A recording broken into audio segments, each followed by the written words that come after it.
안녕하십니까. 인문학연구소 인연입니다. 이번 시간에는 우리 역사 속의 범죄자들에 대해서 다뤄보는 시간인데요. 자, 오늘 그 48번째 주인공은 두 명의 경찰관을 살해했던 이양만 사건에 대해서 이야기를 해볼까 합니다. 때때로 대한민국 경찰이 지닌 힘이 너무 약한 것이 아닌가라는 생각이 들 때가 있습니다. 주치자에게 폭행을 당해도 과잉 진압으로 소송을 당하면 경찰 생활이 힘들어지기 때문에 맞대응조차 어렵고 범죄자 인권 운운하는 인권운동가들에게 걸리면 역시 옷을 벗어야 하기 때문에 범죄자 역시 인격적으로 존중하며 대우를 해줘야 하죠. 물론 그 근본 원인은 과거 경찰이 정권의 끈앞풀이 되어서 민간인에 대한 사찰, 감금, 협박 등에 동원된 전력이 있기 때문일 수도 있습니다. 더 과거에는 일제시대의 그 순사의 이미지를 그대로 이어받았기 때문이기도 하지요. 하지만 현재의 경찰들은 검사의 지휘 아래서 수사와 기소가 가능할 뿐이고 용의자 혹은 범죄자라고 하여도 함부로 강경 대응을 할 수가 없으며 때론 주치자나 난동을 부리는 사람들조차 수갑을 채워야 하는 요건에 맞추어 제압해야 합니다. 그리고 지난 2004년 이런 힘없는 경찰 2명을 살해하고 달아났던 이양만 사건이 발생했죠. 대체 이양만은 어떤 인물이기에 백주 대낮에 경찰관 2명을 살해하는 막가파식 범죄를 저지르게 된 것일까요? 자, 이 사람이 바로 이양만입니다. 연합뉴스 2004년 8월 2일 기사에서 가져온 사진이고요. 우선 이양만은 1969년 경기도 고양군 신도면 진간외리, 현재의 은평구 진관동에서 태어났습니다. 그의 아버지는 버스, 택시 등을 거쳐서 개인 택시 운전을 하던 사람으로 평범한 가정에서 평범하게 살아가는 소시민이었죠. 그러나 1984년 가정 불화로 부모님이 이혼하면서부터 이양만은 엇나가기 시작합니다. 가출을 일삼았고 폭력을 행사하는 이른바 양아치 무리에 속하게 된 거죠. 여태 우리가 살펴보았던 다른 범죄자들처럼 어린 시절부터 지속적인 폭력에 노출되어 있었던 것도 아니고 그저 가정 형편이 조금 어려웠고 부모님이 이혼을 하셨던 것 뿐이죠. 그리고 마침내 절도, 강간 등으로 체포된 이양만은 교도소에 들어가게 됩니다. 그리고 그곳에서 더 질 나쁜 교도소 동기들과 어울리면서 범행을 거듭하게 됐죠. 결국 전과 10범이라는 엄청난 전과를 쌓은 이 양반은 아버지와의 연락마저 끊은 채 살게 되는데 그 역시 자신의 아버지처럼 택시 운전을 하면서 지내게 됩니다. 그러다가 서울 은평구 응암동의 한 모텔에서 당시 동갑내기 여자친구였던 이 씨가 헤어지자고 하는 말을 듣고는 격분을 해서 이 씨를 흉기로 상해하는 사건이 벌어졌습니다. 범죄자의 습성은 고쳐지지 않았던 것이죠. 2004년 8월 1일 경찰에게 쫓기던 이 양반은 이 씨와 만나기로 약속을 하고 노고산동의 카페로 향합니다.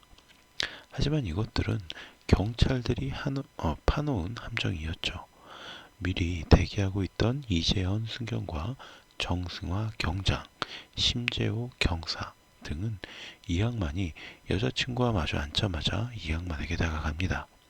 당시 혹시 모를 도주로를 정승화 경장이 지키고 있었고 이재현 순경과 심재호 경사는 이 양반을 체포하기로 했기 때문에 크게 긴장하지 않고 다가간 거죠. 자, 당신은 묵비권을 행사할 수 있고 변호사를 선임할 수 있으며 심재호 경사가 미란다 원칙을 고지하는 순간 이 양반은 눈이 뒤집힙니다. 그대로 품속에 있던 칼을 꺼내어 심재호 경사의 심장과 옆구리를 연달아 찔렀어요. 느닷없이 벌어진 흉기 난동으로 인해 신경사는 쓰러졌고요. 쓰러진 선배를 일으키려던 이재현 순경 역시 연달아 등에 칼이 꽂힙니다. 그 와중에도 이순경은 이 양반의 다리를 붙들고 매달렸지만 매달렸고 그러면서도 주변 사람들에게 119를 불러달라고 다리라도 좀 같이 잡아달라고 소리를 쳤습니다. 하지만 눈이 뒤집힌 채로 칼을 휘두르는 이 양반에게 가까이 다가갈 수 있는 사람은 아무도 없었습니다. 그리고 그 사이 이 양반은 이순경에게 더 칼을 휘둘러 총 9차례의 상처와 함께 목숨을 빼앗았습니다. 그리고 심재호 경사 역시 목숨을 잃게 되었죠. 자, 고 심재호 경사와 이재현 순경의 모습 MBC 뉴스데스크 2004년 8월 5일에서 캡처해서 가져온 사진입니다. 자, 이렇게 카페는 난장판이 되었고요. 뒤늦게 정승화 경장이 안으로 뛰어들었을 때 이 양반은 이미 사라져 있었습니다. 같은 경찰관이 살해되는 사건이 발생하자 경찰들 역시 제대로 분노를 했고 이 양반을 잡는 데 총력을 기울이게 됐죠. 이 양반의 택시의 모습 연합뉴스 2004년 8월 2일에 가져온 사진입니다. 다음 날인 8월 2일 오전 8시 55분경 서울시 영등포구 신길 6동의 주택가에서 이 양반이 타고 다니던 택시가 발견되었습니다. 그리고 그 안에서 피 묻은 바지와 양말 등이 발견이 되었고요. 당시 이 양반을 숨겨주었던 김모 씨 역시 공범으로 체포가 되었죠. 하지만 이 양반의 종적은 찾을 수가 없었습니다. 결국 경찰은 공개 수배를 결정하고 2천만 원의 상금까지 내걸게 됐죠. 약 5만 장의 수배 전당이 배포되었지만 여전히 이 양반의 종적은 오리무중이었습니다. 자, 당시의 수배 전단 연합뉴스 2004년 8월 2일에서 가져왔고요. 그리고 8월 3일 이 양반의 주민등록번호로 가입된 인터넷 아이디가 서울 강북구 도남동의 한 아파트에서 게임 사이트에 접속된 것이 확인됩니다. 게다가 이 아파트에서 이 양반과 닮은 사람을 목격했다는 제보까지 들어왔죠. 경찰은 경찰 특공대, 기동대, 강력계 형사, 파출소 순경까지 긁어 모아서 300여 명의 인력을 투입해서 아파트 전체에 대한 수색 작전에 돌입하게 됩니다. 경찰들은 총기로 무장까지 한 상태였죠. 그러나 다음 날인 8월 4일 결국 이 아파트에서 게임을 접속한 것이 당시 초등학교 6학년 학생이었던 것이 밝혀졌고 이 학생이 수배 전단에 적혀있던 이 양반의 주민등록번호로 게임을 하기 위해서였던 것으로 밝혀지면서 해프닝으로 끝나게 됩니다. 당시에는 수배 전단에 범죄자의 주민등록번호가 공개되어 있었기 때문에 가능했던 일이었죠. 물론 이 사건 이후에 공개 수배 전단에서 범죄자의 주민등록번호는 빠지게 됩니다. 자, 보시면 아시겠지만 이 아래 성명, 용의자 인상착의 밑에가 이제 지금은 가려진 주민등록번호가 들어가는 자리예요. 자, 훗날 이 초등학생이 시간이 흘러서 인터넷 게시판에 그날 엄마 아빠는 물론이고 형과 삼촌에게까지 그야말로 뒤지게 맞았다라는 글을 올리기도 했다고 합니다. 너무나 당연하고 눈에 보이는 결말이죠. 당시 아파트 수색의 모습 연합뉴스 2004년 8월 4일에 사진 자료 가져왔고요. 어쨌든 이 양반에 대한 검거가 늦어지면서 경찰은 8월 6일 이 양반의 현상금을 5천만 원으로 대폭 인상하게 됩니다. 이것은 당시 최악의 살인마였던 이춘재, 그러니까 범행이 밝혀지기 전에 그리고 유영철, 탈주범 신창원 등과 동급의 나름대로 최고의 대우였던 거죠. 그만큼이나 이 양반을 잡으려는 경찰들의 의지가 굉장히 강경했다라는 겁니다. 마침내 이 양반의 아버지는 중앙일보와의 인터뷰에서 항만아, 마지막으로라도 새삼을 살려면 빨리 자수해야 한다 라면서 호소하기까지 했습니다. 그러나 이 양반은 도주를 포기하지 않았죠. 그는 가리봉동의 한 호텔에 투숙을 하다가 근처에 있던 크레도스타 차량을 훔쳐서 달아나는 등 그야말로 잡히지 않기 위한 최선을 다합니다. 한강 시민공원에 차를 세워놓고 이른바 차박을 하기도 했고요. 개화산의 숲속에서 잠을 자기도 했습니다. 그러나 돈도 떨어지고 카드는 사용할 수가 없게 된 이 양반은 새로운 범죄를 저지르게 되죠. 8월 8일 오후 2시경 강서구 방화동 소재의 빌라 2층에 살고 있던 박 씨의 집을 창문을 열고 들어간 겁니다. 이 양반은 곧바로 지니고 있던 칼을 꺼내어서 내가 바로 경찰들을 죽인 살인범이다 라고 말하면서 박 씨와 그녀의 외손자 김군을 위협합니다. 본능적으로 외손자를 지키려고 했던 박 씨와 짧은 몸싸움이 벌어졌고요. 이 과정에서 박 씨가 약간의 상처를 입게 됐습니다. 박 씨는 이 양반을 진정시켜야 된다 라고 판단을 해서 절대로 신고하지 않겠다. 나도 당신만한 아들이 있다 라고 안심을 시켰고, 배가 고프다는 이 양반에게 국수를 끓여주고 사위의 옷을 꺼내어 갈아입도록 합니다. 이때에는 이 양반도 정신이 좀 들었던지 난 함부로 막 사람 죽이고 그런 사람 아니다. 여자친구에게 배신을 당하는 바람에 경찰들을 죽이게 된 것이다 라면서 자신의 신세를 한탄하기까지 했죠. 무려 4시간 가까운 그의 신세 한탄이 이어졌고요.